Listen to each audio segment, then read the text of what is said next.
I'm Margot Politis. Welcome to Study English IELTS Preparation. Today we're going to talk about adverbs. Adverbs are useful because they give us more information about an action, event or situation. If I said they were very useful, that would be an example of using the adverb very to add to or modify the word useful. But first, let's listen to our story about a new training program to help fix the problem of there not being enough skilled workers in Australia. For too long, we didn't train enough people. We didn't put enough energy into getting people into apprenticeships and traineeships. We just let market forces, laissez-faire approach dominate, and it didn't work.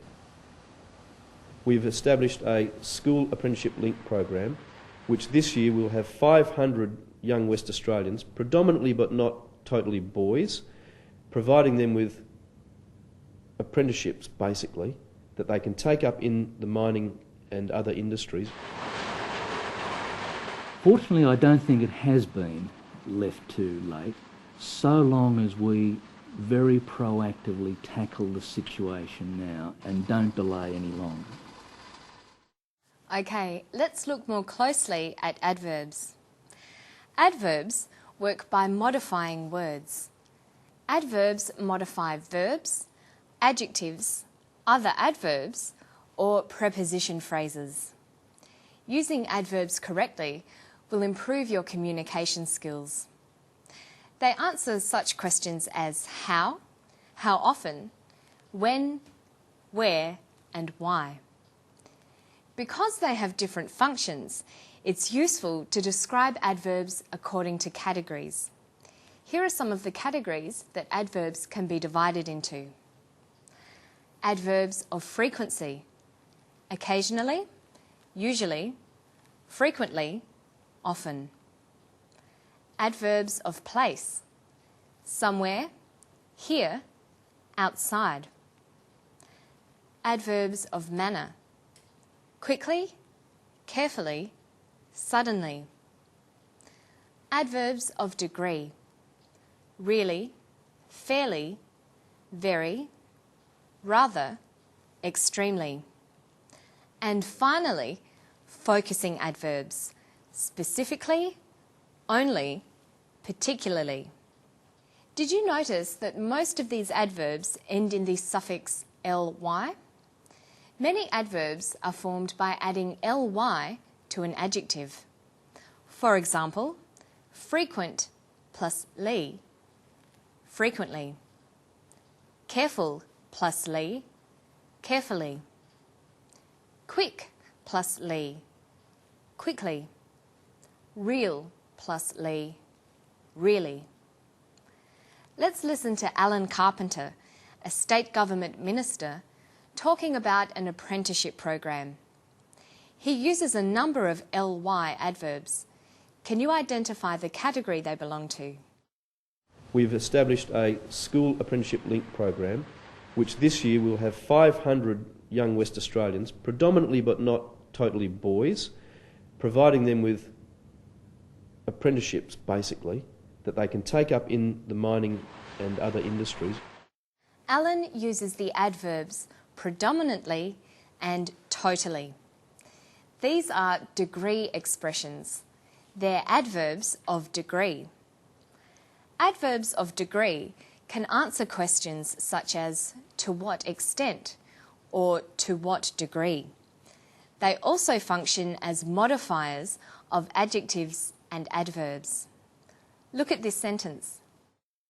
They will provide 500 young people, predominantly but not totally boys, with apprenticeships. Predominantly but not totally. They answer the question, to what extent will the apprenticeships be offered to boys? Predominantly but not totally. Let's listen to Dave Smith, head of the National Skills Shortages Task Force, talking about recruitments. He also uses a number of adverbs. Can you identify their category? Fortunately, I don't think it has been left too late, so long as we very proactively tackle the situation now and don't delay any longer. He says, so long as we very proactively tackle the situation. Proactively is an adverb of manner, which expresses how something happens or how something is done. In the sentence, we must very proactively tackle the situation. Proactively modifies the verb tackle, saying how the situation should be tackled. Next to proactively, we have another adverb, very. We saw this category of adverb earlier. It is an adverb of degree. Some adverbs of degree, however, can be further divided into intensifiers and downtoners. Adverbs that are intensifiers make adjectives stronger, and downtoners make adjectives weaker. In the sentence, we must very proactively tackle the situation. The manner in which the situation is tackled is made stronger by adding the intensifier very. How proactively? Very proactively. Fortunately, I don't think it has been left too late, so long as we very proactively tackle the situation now and don't delay any longer. He also says, fortunately, I don't think it's been left too late. Fortunately is an adverb in another category. We call it an attitude marker. The adverb fortunately expresses a viewpoint on a situation and usually refers to the whole clause. Examples of other attitude markers include hopefully, surprisingly, apparently, and happily.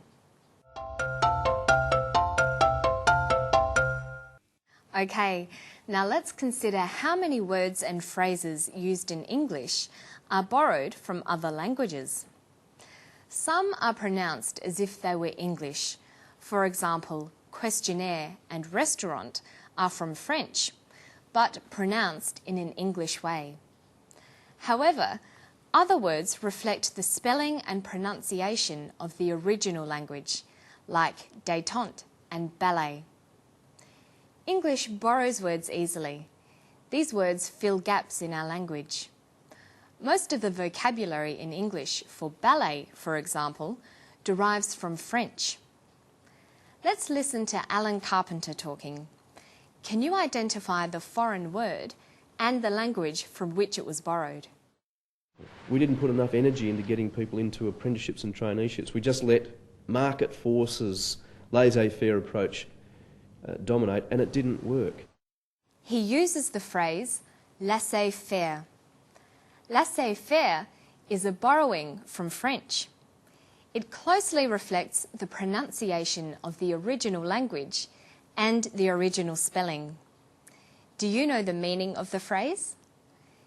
Generally, it means non-interference or not getting involved, allowing things to act of their own accord. Here are some other French words that are commonly used in English. Au fait, faux pas, Grand Prix, encore, and entourage. And you can look them up in the dictionary.